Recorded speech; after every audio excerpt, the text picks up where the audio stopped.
নমস্কার। এই যে স্মৃতিভবনটি দেখছেন, এটি শুধু স্মৃতিভবন নয়, এটি একটি পাঠশালা, যেখানে ছোট ছোট শিশুদের যত্ন সহকারে পড়ানো হয়। এবং আমি এটির নাম হচ্ছে সোপান। এই সোপানে আমাদের বেলারি গ্রামের এবং বাইরে থেকেও আমাদের অঞ্চলের বিভিন্ন জায়গা থেকে ছোট ছোট বাচ্চারা এখানে পড়তে আসে।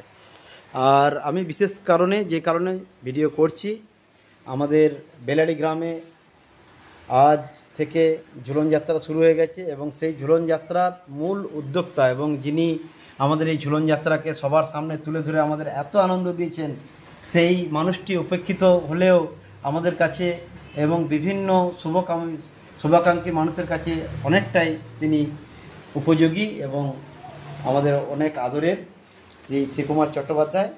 তার কাছে আমি কিছু জানতে চাবো। এই দেখুন, উনি ছবি আঁকছেন এবং আমাদের কাছে আজকে ক্যামেরায় পেয়েছি নতুন পালক ফেসবুক পেজের পক্ষ থেকে। শ্রীকুমার দা, তোমাকে স্বাগত জানাই। হ্যাঁ, নমস্কার। নমস্কার। তো দাদা, এই আমাদের ঝুলন যাত্রা কতদিনের পুরনো হলো?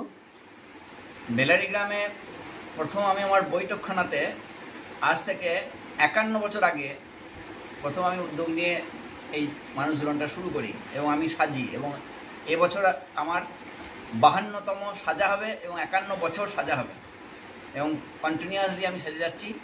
প্রতি বছর বিভিন্ন সাজে সজ্জিত হয়ে আমাদের বেলারি গ্রামের ছেলেরা বিভিন্ন দূর দূরান্ত থেকে আগত মানুষদেরকে আনন্দ দেয়। এটা এখন একটা গর্জিয়াস রূপ নিয়েছে।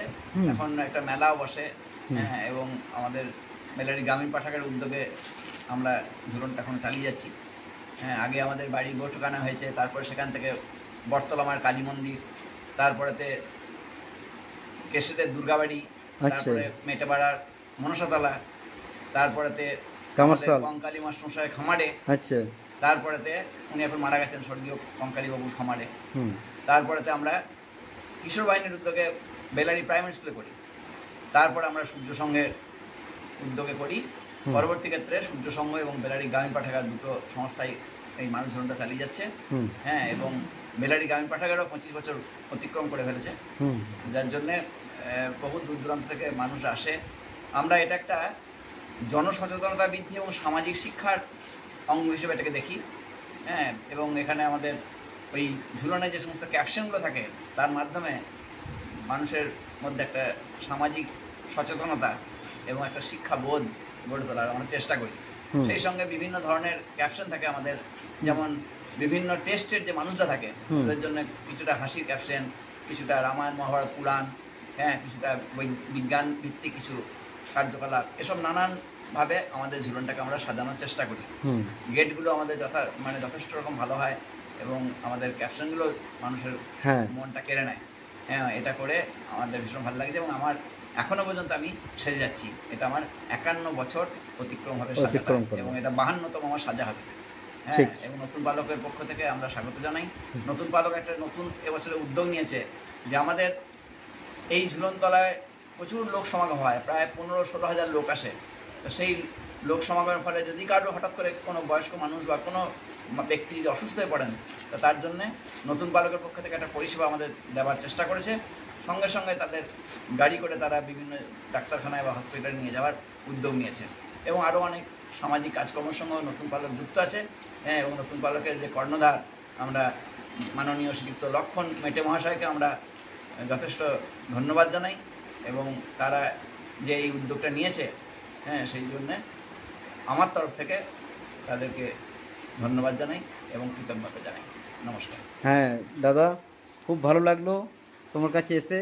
তো আমি আপনারা দেখুন, এই শ্রীকুমার দা ওর এই ওর স্কুলের যে একটি রুম, সেখানে কত বই সাজানো রয়েছে এবং ওনার শিল্পকলা এবং ওনার ইত্যাদি কিছু কাজকর্ম ওনার সব সময়তেই এখানে রয়েছে।